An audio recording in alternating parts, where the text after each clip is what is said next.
আন্দামান নিকোবর দ্বীপপুঞ্জে ইতিমধ্যেই বর্ষা প্রবেশ করে গিয়েছে।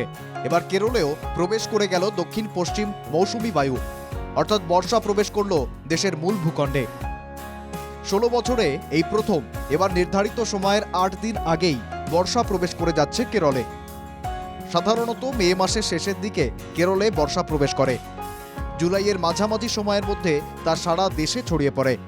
সারা ভারতে বর্ষাকালীন চাষাবাদের বেশিরভাগটাই নির্ভর করে বর্ষা কখন ঢুকছে তার উপর।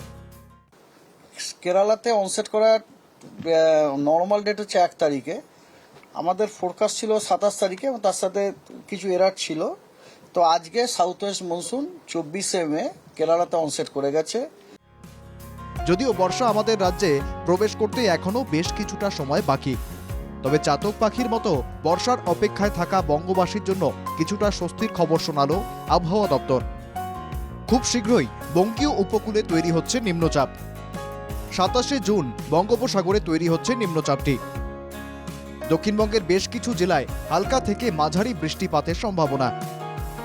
কলকাতা, হাওড়া, হুগলি, উত্তর ও দক্ষিণ 24 পরগনা, নদিয়া, পূর্ব বর্ধমান, ঝাড়গ্রাম এবং পূর্ব ও পশ্চিম মেদিনীপুরে ঝড় বৃষ্টির সম্ভাবনা রয়েছে।